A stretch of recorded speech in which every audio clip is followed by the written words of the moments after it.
Hi, everybody. This is Alex. We thought this episode was full of stuff that should go out to the general public. So, even though it is a bonus episode, we're going to release it here for you now. If you like this episode, you should support our show because we need support to keep doing the show. Also, consider you may want to go to our live show September 10th at Caveat, and the link for that is in the episode description and pinned to our Twitter. You sick fucks. All right, have fun.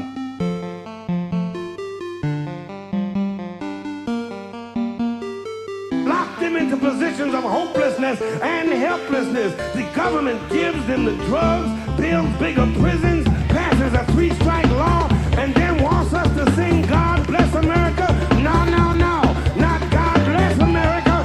God damn America. That's in the Bible for killing innocent people. God damn America for treating us citizens as less than human. God damn America as long as she feels Okay. The show has started. Grab your motherfucking headphones, cause it's podcast time. Anders Lee here. Andrews is here. What voice is this? It's my announcer voice. Welcome to the show.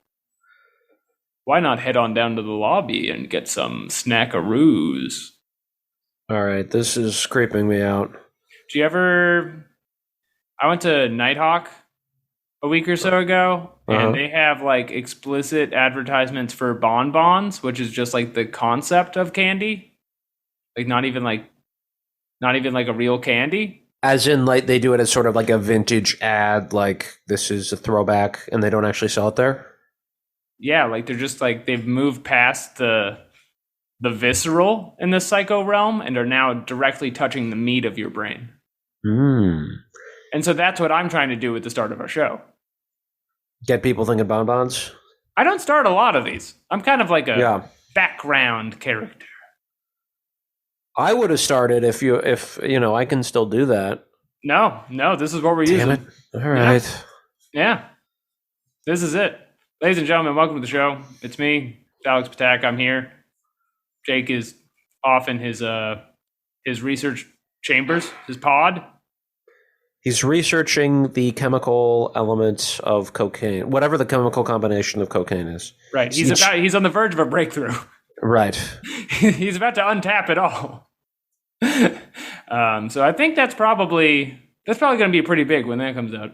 Looking forward to that. Yeah. It's just your boys here this week. We got a special guest.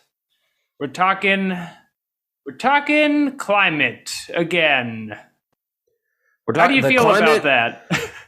I tell you this, the climate is changing, but is there a climate for change, which is what we will need to stop the other climate from changing. We need to stop the climate change by changing our political climate. I think that was someone else's line. I think that was probably a Stein line. Jill Stein. It writes itself, really. I don't know. Yeah. When you said it, I was like, it did make me wonder if you've ever written a song. Oh, yeah. Really? Actually, yes. This is the one hobby I've never heard you bring up. I mean, I write lyrics when the climate is ripe for lyrical. I did. Before 1 degrees warming, Anders would write lyrics, but now he's stopped. Well, I wake up with songs in my head, and I was going to premiere this. I did premiere it off air for just Alex, but the recent news about Cuomo made me think of a song. Ding dong, the asshole's gone. Okay. The rest is quite vulgar, so let's keep it off air. But this is like your diss track. Well, it was just a reassuring track to people that they won't be sexually harassed by this creep. This is like when Eminem had a feud with Double XL, but it's you and disgraced Governor Andrew Cuomo. Yep, that's going to be great. That's what I mean. He's such a petty, vindictive piece of shit. That's what he's going to be doing, is just getting infused with people and releasing statements. That's what I hope anyway, is that he's going to be insulting people all the time as an ex-governor. My money is real good. I mean, what is he going to do for money now? I mean, he has the book advance. apparently Random House is in trouble because this very awkward situation for them as publisher. But what's he going to do as an ex-governor? That's what I'm wondering. And I think he's probably going to have to do an Oprah interview, an Oprah-style interview. You don't think he's going to do the Rahm Emanuel circuit? No, because Rahm Emanuel, the things that he got in trouble for, and it was political trouble. It wasn't legal trouble. Were all administrative. He covered up the murder of a kid and didn't face any legal consequences. He didn't run for re-election, so they couldn't vote him out. But because it was an administrative thing and not a personal, psychosexual situation, it didn't really matter.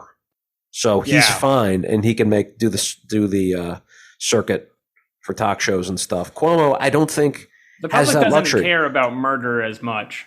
Right. It's kind of played out, I think, in their eyes. Mm-hmm. Yeah. Were you surprised when he resigned? We just did that episode on him. We said, no way. He's going to be around forever. I'm still working our way into his social circle. We're gonna be Cuomo-fied. I was surprised. They're going to have to get him out with a fork. Yeah, that's what I thought, because he, people were saying, oh, he relishes this stuff. He's not, and he is like a delusional, crazy guy. So he's not going to just go, before a fight. But I think he saw the writing was on the wall. Hasty, whatever his name is one of Cuomo's biggest allies, who's the assembly speaker, who blocked or refused to put up for a vote, right, the public power legislation. So that guy sucks, but he's still... That guy sucks. Yes, but he's still bowed to the pressure to impeach Cuomo, which is what they were prepared to do. So I think as a courtesy, he probably went to the governor and said, look, you're not going to make it. It's over. It's over, right? And so he left. Kiss your last stable of women goodbye. But you do think it's political pressure. You don't think like his wife just read the report. I don't think he was actually. mad at him. I didn't realize this. He doesn't have a wife right now. So what? Yeah, he's divorced. That's why he's so ready to mingle? I guess so. Because he's single? Yeah, that's the creepy thing about it, is he easily could have gotten away, and it's not even a question of getting away. He could have dated, right? And maybe he did date. I don't know what his actual dating life is like. He was openly trying to date. That kind of was the problem. Right, and he couldn't find a way to just go about that like a normal person.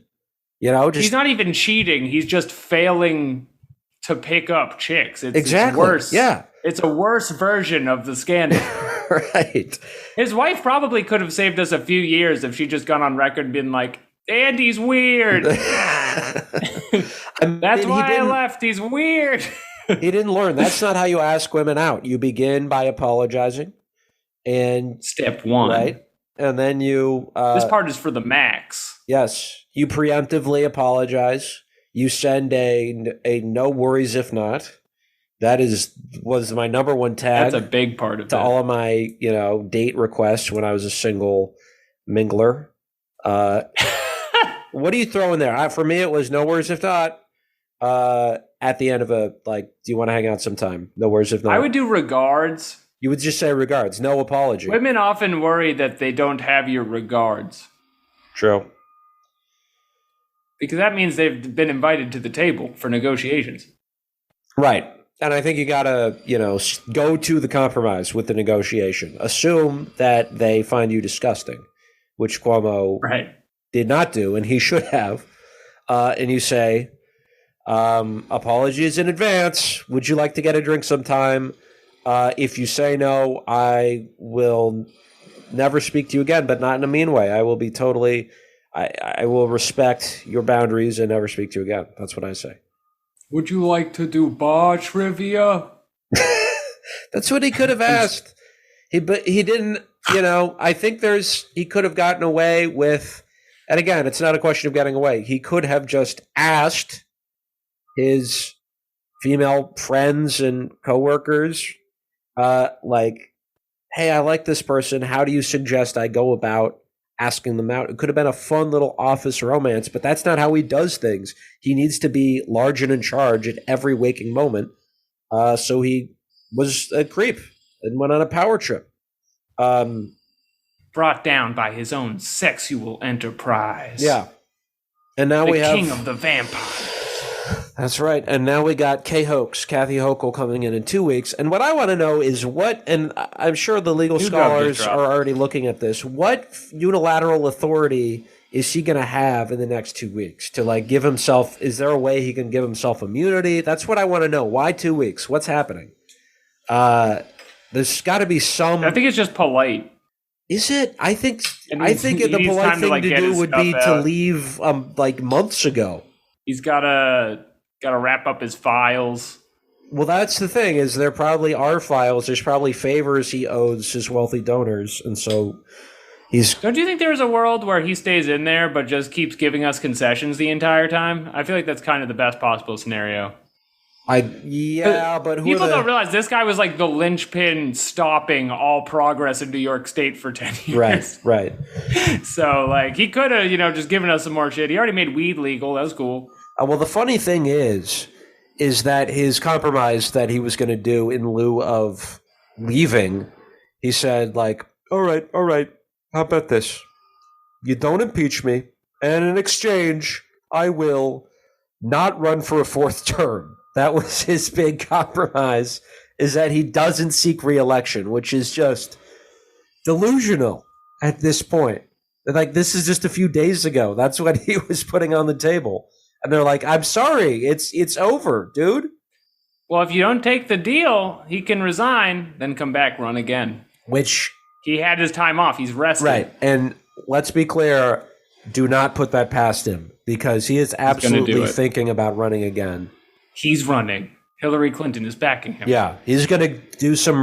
This is probably what's going to happen. Because this guy can't... He's been in power since before I could even drink legally. He's been, the governor all those since years. then. Yeah, and then attorney general before that. He's been in public office for such a long time. I don't think he's going to know what to do, so he's going to plan his comeback. He's going to do some fake, phony Anthony Weiner style retreat where he gets therapy for his weirdness, and then try to come back and run for probably governor again, because he wants that fourth term. He wants to outdo his father. Some men just need therapy to stop them from calling ladies mamacita. Yes. And that's what he'll be getting. Well, you know what else needs therapy is the planet Earth. That's right. And by therapy, I mean a reduction in carbon emissions. That was good. We got to do it. That was one of my better segues.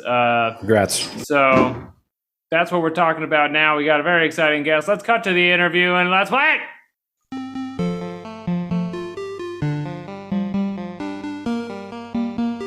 That's right. We are here now live with the famous Sean Estelle, former DSA National Political Committee member from 2019-2021 from Chicago. They, them pronouns. Sean, thanks for coming on the show. Yeah, of course. Thanks so much for having me. Really appreciate having some folks to talk with about this report in the state of the world while it's thunderstorming in Chicago. So absolutely. We're in one of we're all in different places. New York's in one of the heat waves that will be occurring once every 3 days for the rest of our lives, so I'm enjoying that.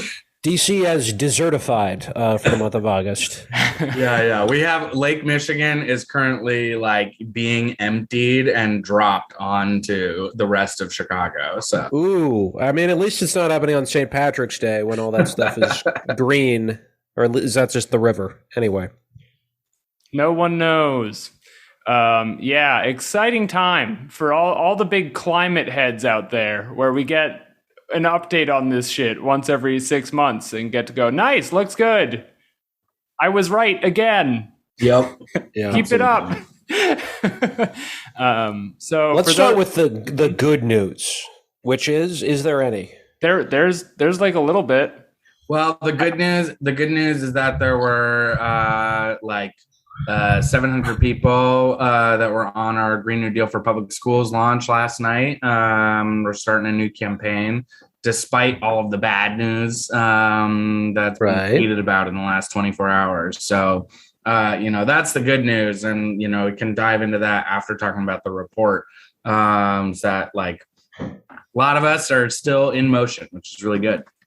Was there any good news in the report? Were they like, hey, global warming on the rise, climate change on the rise, but possibly global cooling also happening? I got this. Climate unchange is maybe happening in small amounts. It's very funny. So this is included in several of the articles I've read. They're like, so there's a lot of bad news, but the good news is the last time we had a report, we were expecting up to 4.5 degrees Celsius warming in the next 100 years. But after this report, we're maxing out at 4. So, haters mad.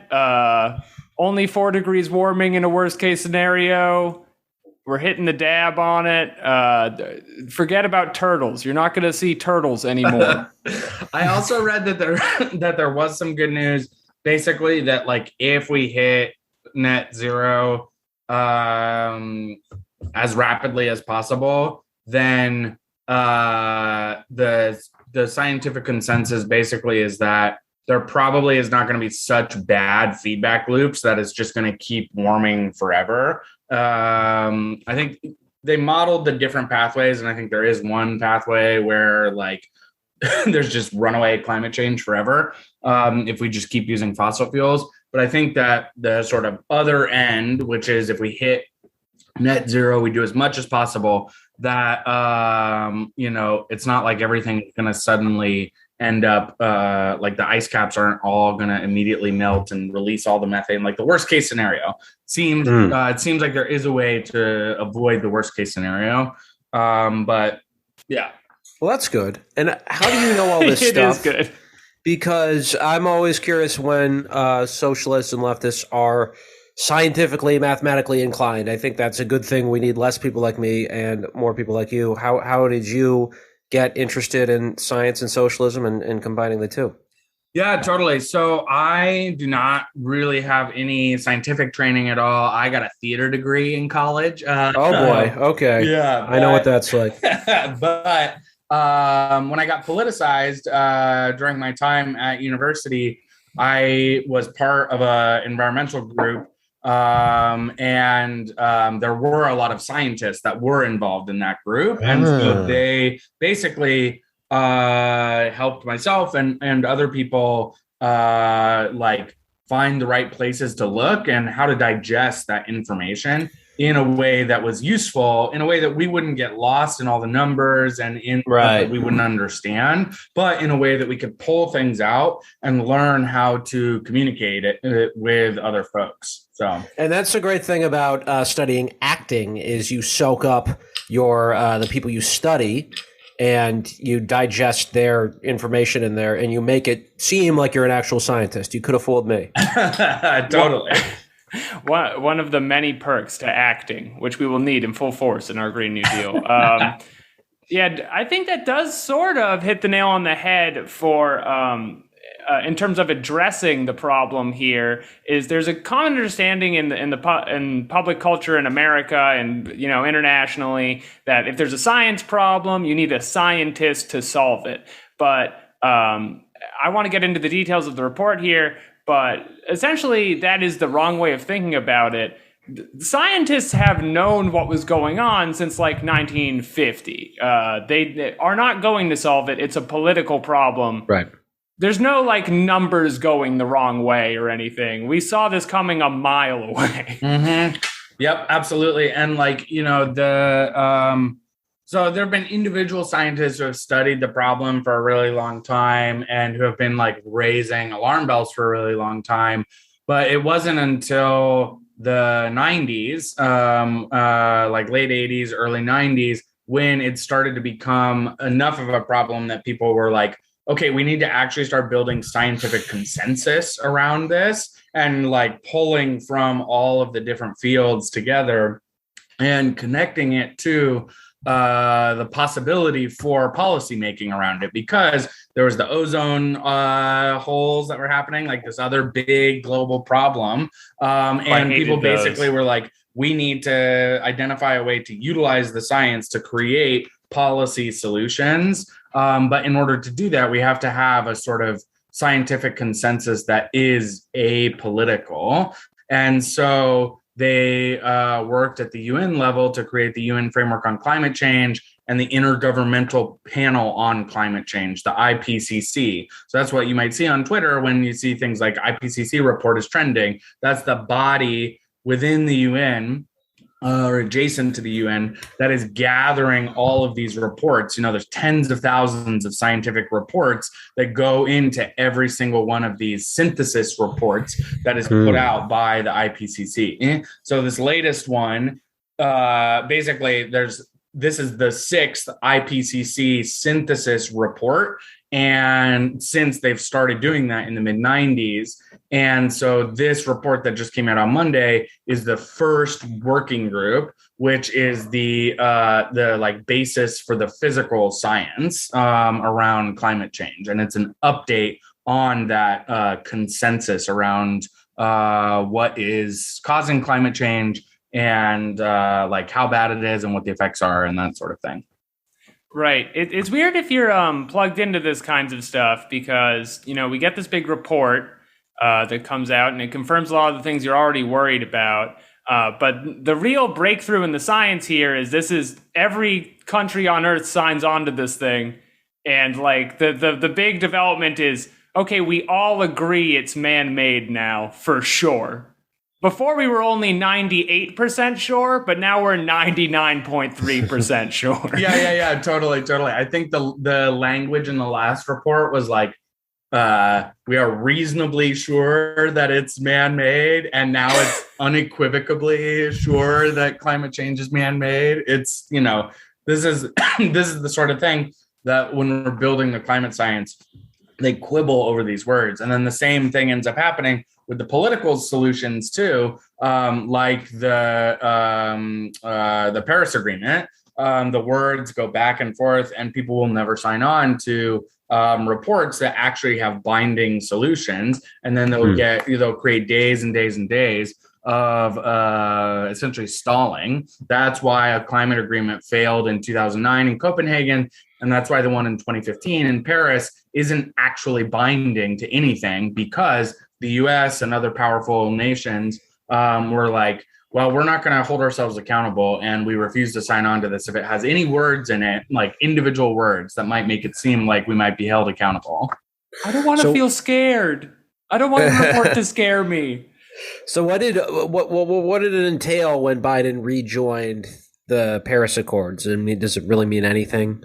Or? Yeah, totally. So, the process around the Paris Agreement and the International Climate Accords are super important.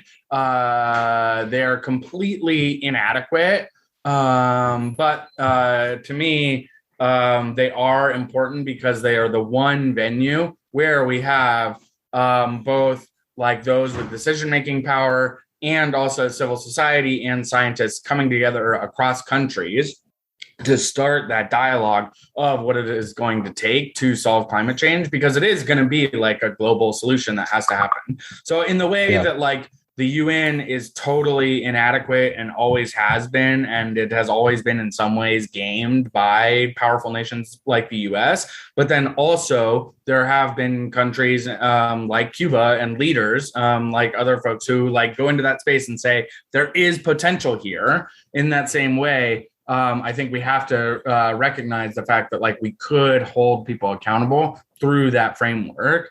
And basically everybody, when they signed on to the Paris Accord, they created what was called a nationally determined contribution, an NDC, that was saying this is how much carbon emissions we are going to commit to reducing by X time. And then all of those things together created the Paris Agreement. And so then the IPCC and other policymakers and also other scientists sort of have a baseline to measure. Here's where the science says we're going, and here's where the nationally determined contributions are if they get met 100%. And then the gap between those, that's how much faster we have to be going in order to get to the science. So in theory, they could do that without making policy recommendations. You're tapping into the graphs here. This thing it's 4,000 pages. It's chock full of graphs. Yes. If you're looking for a new desktop background on the failures of carbon levels, I would highly recommend this report. It's interesting that you say the IPCC is the first.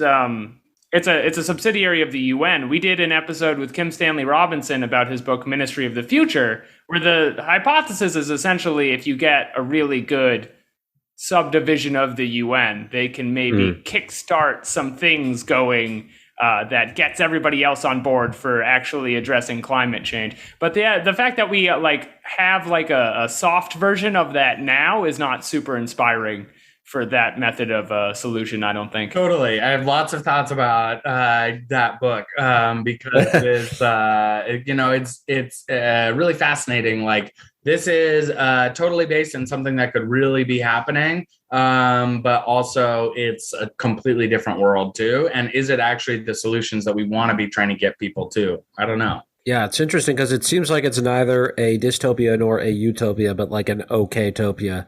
A Meditopia, if you will. It seems like now the U.S. is simultaneously like the worst culprit in terms of emitting carbon, if I'm not mistaken, and also the country that's taking it like the least seriously, unless there's another one out there. But what if every other country like gets their act together and it's just the U.S. that can't do? Because that's frankly, that's as an American, that's an extremely likely scenario. I mean, I have the least amount of faith in our own system and government. But is there any hope for that scenario if the rest of the world gets it together and we're still emitting all this carbon? Can that work? Or it's inevitable that we're going to have to? Well, my response to that would basically be that one of the reasons why the U.S. is still emitting so much and why there's basically been an oil and gas boom in the U.S. over the last decade or so is thanks, Obama. Yeah, right, exactly. Is because the oil export ban was lifted. So historically, there was a policy, from Bush and even before Bush around energy independence and really focusing on developing oil in order to lift up the amount of fossil fuels that Americans and Americans' allies were using that didn't have to be exported. And then Obama basically was like, well, domestic oil companies can also export it abroad too. And so that's part of what led to many new places in the U.S., like the Permian Basin west of Texas, getting a lot of extraction happening there. And so if those markets were to shut down and there was nowhere for it to go, then if that happened, and then also if there were other policy levers that were pulled by other countries. So for example, China is starting to move very, very rapidly on standardizing electric vehicles for its bus fleets and for its personal vehicle fleets and making that sort of the de facto. And I think China and the European Union and other big major markets are starting to increase the miles per gallon requirements for fossil fuel vehicles and setting a hard deadline of when there will be no more new internal combustion engines able to be produced. So if all of those other markets start to coordinate and plan against the free market, then in theory, that would mean that it would be no longer financially feasible for internal combustion vehicles to be only in the United States. But there still would be 350 million people in the United States, most of whom own at least one car. I don't know the exact percentages, but that's still a lot, and that still would lead to many emissions. And so there's no way that we would be able to reach the best case scenario without getting the U.S. on board in a really serious way. But I do think that there is so much that could be done. And part of our job as socialist internationalists is to point to like the fact that the rest of the world is moving fast, and like we have a job to like catch up to them because they are doing better than our shithole country, basically. Right. We're getting into the political solutions part of it again, which is going to be where you just keep ending up in terms of the crude oil exportation ban thing. That was there's a new Kate Aronoff article out in the New Republic. Highly recommend. Great one. Go check it out. It talks about the kind of way that political leaders are recognizing the problem, but then what they think is their equivalent of doing something. Because everyone and their mother is extremely into doing something. It's just some of the ideas are stupid or are just complete cowardice surrenders to global capital. So one of the examples from the article is Barack Obama, in order to pass his, I think it's like clean tax initiatives that he wanted to get through, made a compromise to end this crude oil export ban, which now he very like confidently likes to tell people America is the leading crude oil exporter in the world, which is good for crude oil exporters, but was actually very bad at the initial idea of burning less crude oil for the world. Believe it or not. And it goes into like the approach this country has to doing something is very hands-off stuff. It's a lot of like, we're going to pass out coupons and tax initiatives. We have $7 billion set aside in the government wallet, and you can have some if you go to our website and use code PodDamnAmerica, put that in now. Right. No, absolutely. I mean, I think that like there are some ways that I think the Biden administration surprisingly has talked about the tax system that I think are more than coupons, things like ending fossil fuel subsidies, because we just give away billions of dollars in coupons and subsidies to the fossil fuel industry directly. And that could be ended just immediately. And so that is something that absolutely is like a very easy solution, that the only thing standing in the way is like political will. And so that's a piece that I think really there should be like more pushing around, because like Biden has said he wanted to do it. And so we just want to like, hold him accountable. But I think that also there are definitely many more aggressive solutions that we could take. When the pandemic happened last March, when everything started to go into lockdown, and there were a couple of major market crashes. One of them was basically because there were financial speculators that were betting on the price of oil, and the way that oil was going to be changing hands and how much it was going to cost when it changed hands. And so when the markets crashed and everybody stopped using that oil, stopped driving, when cruise ships stopped going, et cetera, we got to this place where all of a sudden the house of cards came crashing down, and all of these people that were like betting on the derivatives market for oil were going to be left holding a bag and losing tons of money. And so we saw a bunch of mid-sized companies in the US starting to go bankrupt because they didn't know what was going to happen. And so those companies basically started to get snapped up by larger companies like ExxonMobil, the big oil super majors. And then when the finance people like, what's his name? Trump's finance guy. I can't remember his name, but he basically Mr. Dollar Bill. He basically engineered Mnuchin. Yes, Mnuchin. Thank you. Steve Mnuchin engineered something into the CARES Act, the financial stimulus, to be able to essentially bail out those small oil companies rather than nationalizing them and being able to set a timeline for them to have to stop producing those fossil fuels, in the same exact way that Obama in 2009 bailed out GM and the auto industry. They had a majority stake in those auto companies. And instead of exercising that vote and saying, you need to start moving towards producing electric vehicles and setting up something that isn't around internal combustion engines that are using fossil fuels. Instead, the government bailed them out and said, y'all keep doing whatever you want. Y'all keep like playing on the free market. Everything is fine. So we missed an opportunity last March to essentially nationalize significant parts of the fossil fuel industry and then, use the iron fist of the eco-socialist state to say this is the timeline by which you have to stop producing fossil fuels. And so, we as materialists need to be like thinking about the way that we can build power so that when the time comes, we can put that demand forward in a more serious way next time.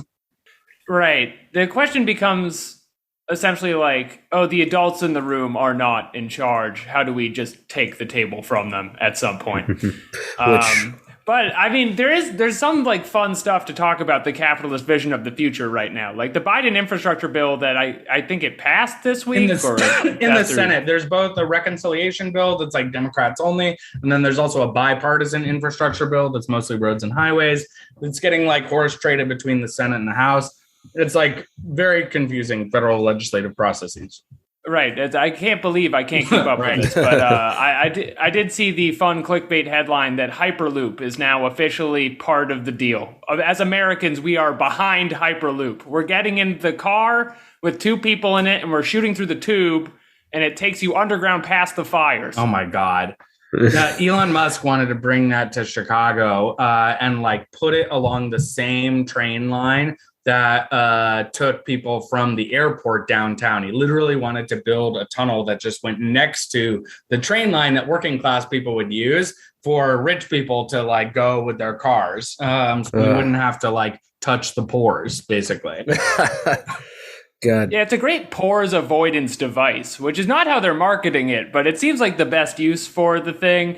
It just really throws into the tricky part of the situation, which is like, look, capitalism is here now, and this stuff is happening, and it is not driven by looking at the graphs and then doing the thing on the graphs. It's whatever the biggest companies essentially say they want to do. We have to keep them propped up or the economy will fall down. So that means we're getting the Futurama tubes. Right. It's the only way through. Yeah, and it's, as we've said ad nauseum, the market can't handle this, but if it does, then it's going to be more of this Elon Musk stuff. And that right now we have a climate czar in Sir John Forbes Kerry. Sir John Kerry. Sir, yes.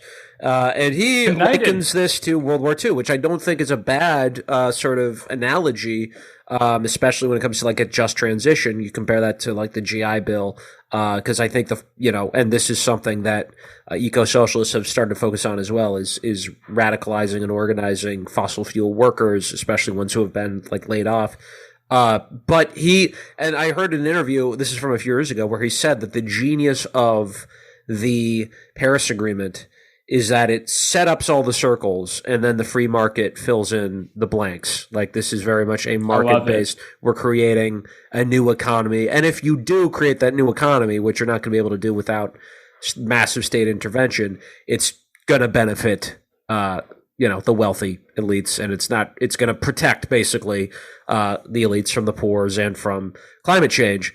However, we're talking about generationally taking the table away. Right now, there is a plan to do a lot of things with the public schools in the country that will not only weatherize, advance things, modernize, get them, get lead out of the pipes and all that stuff, but also is there a possibility that this new Green New Deal for public schools will change the child mindset to one of cooperation and basically instill in a new generation the need for a cooperative eco-socialist economy. Not to give any sound bites to conservatives, but in theory. No, but I think that it's fine to be explicit about our vision, which is that we do want to. Part of the reason why we want to have schools be a cornerstone of what we're doing in the short to medium term is that schools are one of the last real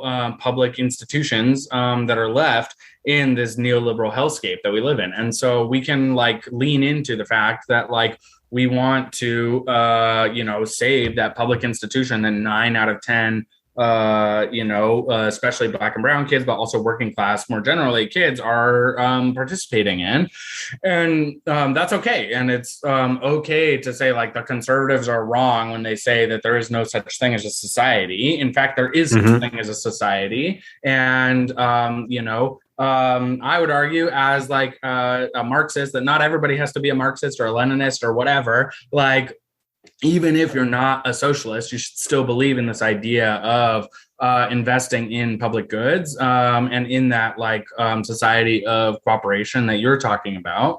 And so if we can invest millions every year through this Green New Deal for Public Schools bill, and also do things like keep fighting for the labor reforms that are in the PRO Act, that was the first step in our eco-socialist Green New Deal campaign. And in the long term, getting to our vision for the next like decade or so, which is passing a jobs guarantee, making sure that anybody who wants one can have a real green job that can help build that society that we want to see. Like all of those things together are going to be able to get us to a place of transformation. And like we're almost certainly, who knows, I will never say absolutely, but we'll almost certainly not be able to completely smash the market and smash this 250-year-old system in the next decade, because we have so much that has to be done in order to just mitigate the worst of the harm. But what we can do is that we can build those deep institutions, those organizations. We can rebuild the labor movement.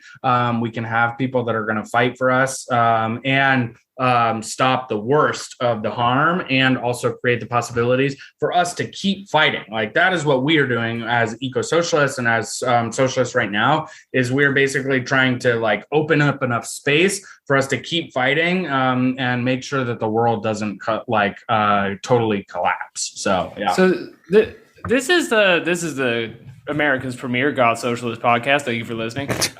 We talk a lot of DSA shop on here. I feel like I would be remiss if I wasn't like grilling you slightly about this or pushing back at all. So let's say I'm like Joe America Smith, who works at Macy's, and I'm just some fuck who has heard through like CNN or some terrible media outlet, there's an official UN report that we're all in a lot of trouble about climate change, and I'm really worked up about it.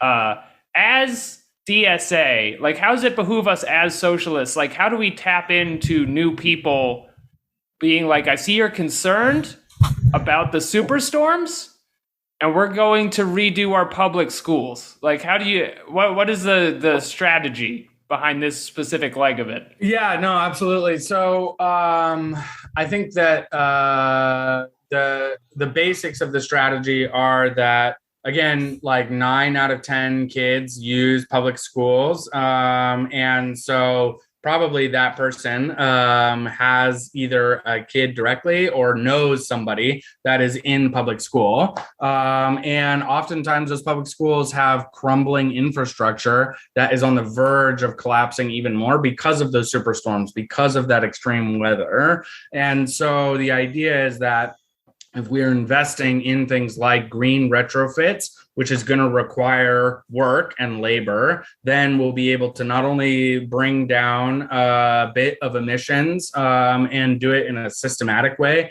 at the municipal and at the state level, but we'll also be able to, in the long run, create a community hub where people are going to come together. We know that people are able to survive things like heat waves, like hurricanes, like superstorms, when they have strong social networks and social bonds, and they're able to care for each other, and then also make demands of the people with decision-making power together and collectively. And so our job as an organization is to not only bring those bonds together, but then also create a vision of what making those demands can look like. And that's why that person should come to the next meeting that we're having and become a DSA member. Great pitch. Yeah. And I think also like adding that this, the economy right now, the prospects for millennials, but also like Zoomers and the next generation beyond that, I don't even know what they're called, is pretty bleak right now. And I think most people, regardless of their politics, realize that, and they see, maybe we may not have all these solar panels and all this stuff set up now to get, we're not absolutely ready like other countries, but that's going to be the future, right? Other countries are doing it. That's how if you believe in competition, that's how the next generation is going to compete on the global economy, is to be trained in these technologies. So we got to start now for the sake of your children and grandchildren. Right. So you're doing grassroots program, electoral initiatives. You're proposing solutions and working with the materials you have at hand. That makes sense in a materialist sense. What does the greater, socialist climate struggle look like? The debate that a lot of these podcasts end up going back to is like, all right, we've decided we absolutely should be not doing this under capitalism, but we for sure have to because it's happening right now.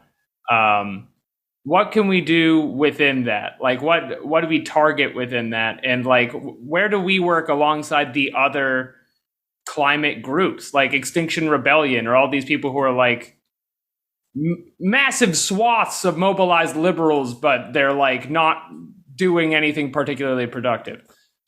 Yeah, totally. Well, part of our theory of change as the DSA eco-socialists is that there are millions of people who are just totally paralyzed by climate despair right now and who are not in motion from those mobilized people who might have they might be moved to action by words like extinction. Our theory of change is that that's actually not going to appeal to millions of people. And we want to focus on those millions of people that are not yet in motion. And we might find overlap in certain places, and that's great, but it's not our top priority. Basically, we have, as the DSA eco-socialists, we have 7 principles for eco-socialist Green New Deal that are around full decarbonization of the entire economy by 2030, which we may have to revise based on this new science, but that was what we passed in 2018. Democratizing control over major energy systems. So that means things like working at the local level to take public control of electric utilities, what we've been working on in Chicago and other places, all the way up to things like what I was talking about earlier, where we make demands to nationalize the fossil fuel industry at strategic moments, centering the working class in a just transition. So y'all talked about that historic demand that was created by oil, a labor militant, Tony Mazzocchi, in the oil, chemical, and atomic workers, he was working with oil workers and nuclear workers, and said, we need to ensure that people are able to get trained out of this and then also have healthcare for the rest of their lives because they've sacrificed their lives for these dirty jobs. Decommodifying survival, so doing things like free healthcare, free rent, and pieces like that, and connecting it to, so making Medicare for all a climate demand, and moving beyond Medicare for all to decommodification, and a couple of others, including also talking about demilitarization and decolonization. So pointing to the largest fossil fuel emitters like the US military, the Pentagon, and saying, no, we should not be talking about climate change as a national security issue. Instead, we should be talking about how the US war machine is the thing that is driving fossil fuel extraction and exploitation. And we actually need to stop that. But doing so in a way that is not adventurous or ultra leftist, but instead doing so in a way that is able to talk about the way that the military exploits people both at home and abroad, and how we have like a shared material interest. And then also like, just very simply taxing the rich in order to make it happen. The rich, like Elon Musk and other people, they're going to, try and extract every last penny that they can until they're able to go to Mars and leave us all to burn. And so the way that we neutralize them is to tax them out of existence for now. And then if that doesn't work, then we'll see. Right. The billionaires leaving the planet with all of our shit. I feel like that's got to be top 5 concerns. Right. Of the fixing the planet project. Do you think maybe we get like an anti-Bezos in the mix? Like just get one of the like lib billionaires to just like kind of not even join our side. Let's leave that out of it. But just maybe like throw a wrench in the works for 20 years. Well, I would say that there are some people like that who are funding many of the like liberal NGO organizations.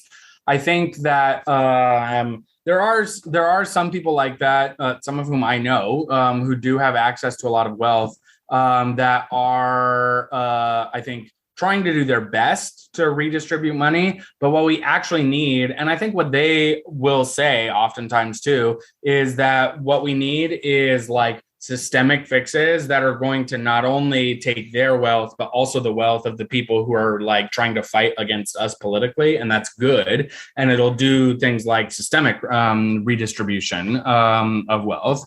So, we might have liberal millionaires or even billionaires who are making big grants to fund like local solar projects, but that's only ever going to be a little finger in the dike. And what we actually need is like systemic redistribution of wealth so that we can have like publicly owned and democratically controlled renewable energy infrastructure.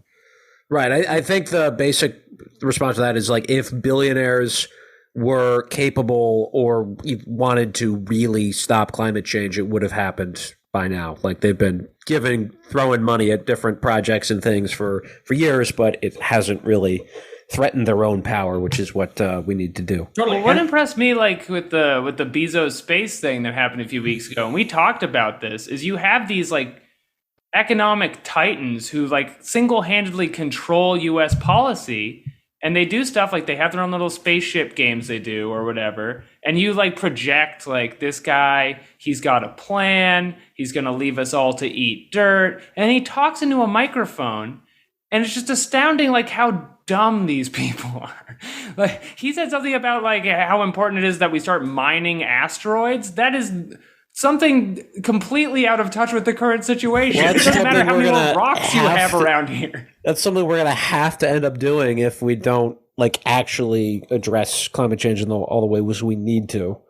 Totally. And it will be unrealistic to do so if you don't address climate change. That's my fucking point. Right, totally. And there are liberals like, what's his name? Brian Deese, the guy who controlled a big portfolio of BlackRock, which is like the largest financial services firm in the fucking world. And they like made this commitment. They were like, we care about climate change. We're divesting everything in our portfolio. And that's going to be a market signal. And we're going to invest in sustainability and blah, blah, blah.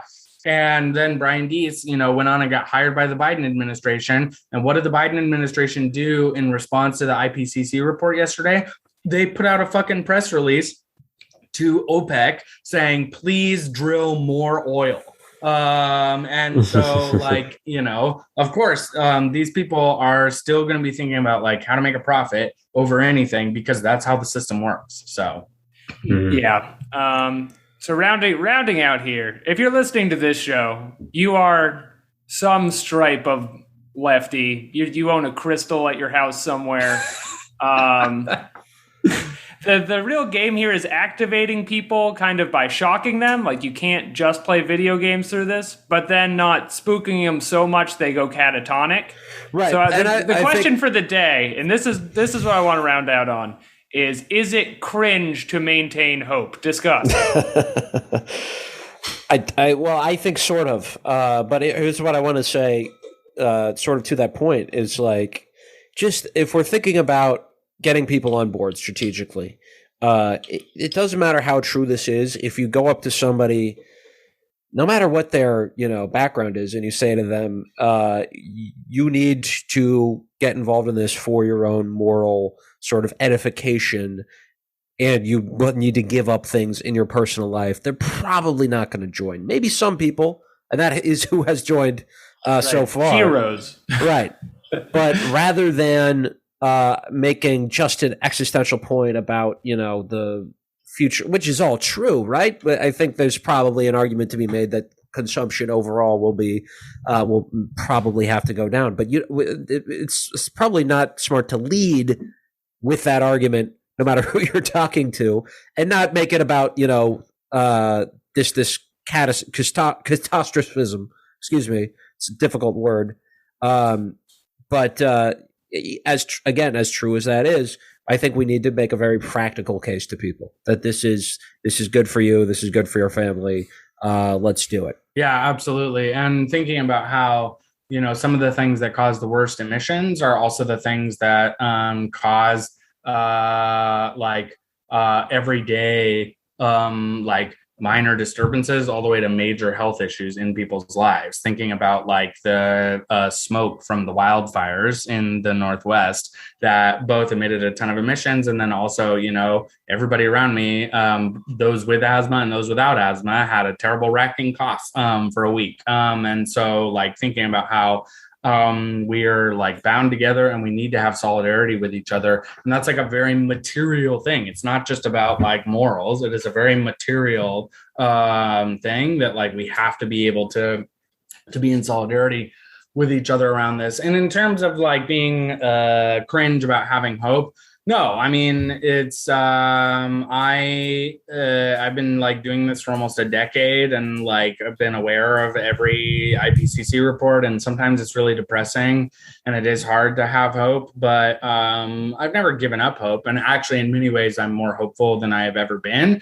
because I have seen all of the work that we've done as the eco-socialists, as DSA, as the rising organized left, and labor starting to come together. Yes, we had a big loss when Bernie Sanders was not elected, but we almost had a socialist in the fucking highest office in 2020. And coming out of this pandemic, there's going to be the possibilities for huge upswings in class struggle. And it is our job as socialists and to put our fucking shoulder to the grindstone and be all right, we need to have hope. We need to give people a vision of a better world.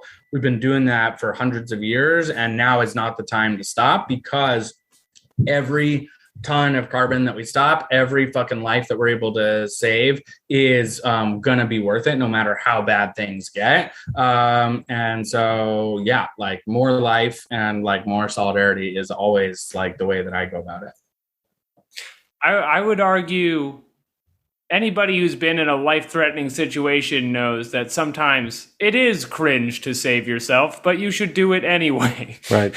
Out of your own goddamn interest. So Save if you're listening to the show, the music, the moments, sign up for something. For the love of God. Absolutely. One of the things you can sign up for, you can go to greennewschools.com. We have a website for our Green New Deal for Public Schools campaign, which is this bill that Congressman Jamal Bowman has put forward. As we said, there's a really complicated federal legislative process happening right now. Lots of jockeying between the Democrats and the Republicans for an infrastructure bill. There's also this individual standalone bill that DSA and probably a growing coalition fairly soon is fighting for, so that we're going to get investment in public schools in this reconciliation bill. And then we're going to keep fighting for green investment in our public schools beyond that too. We're going to keep, following our tribunes of the working class that are in Congress and beyond, like Jamal Bowman, who's fucking amazing. We're going to keep fighting for everything in the PRO Act. And in the long term, we're going to fight for a jobs guarantee. So you should join the DSA Eco-Socialists. And you can go to ecosocialist.dsausa.org for that. And if you're not a member, you should absolutely join DSA. Things might get messy on Twitter occasionally, but that's what being in a democratic organization looks like. We got 250 chapters, and it's real great. So that's my recommendations. Yeah, and we'll put a link in the show notes to sign up. I believe there's some phone banking happening pretty soon with GND for public schools, right? Yep. Over the next couple of weeks, we're going to be doing phone banks, and then we're also doing local base building work where people are going to be adopting a school and doing canvassing and basically starting to create local campaign committees that are going to bring in building trades workers, teachers, students, family, and community members to start talking about how establishing a vision of what it will look like to have public schools as like a community hub that can be invested in, and then also you can use them to like organize. So cool. All right, Sean, Estelle, thank you for coming on. Where can our listeners find you? You can find me on Twitter at shytrans_plant. And you can also check out my Goodreads profile. I like to post reviews of the books that I read, and I'll be doing a lot of that. So nice. Review Sean's reviews. Yeah, all right, we're going to call it there for now.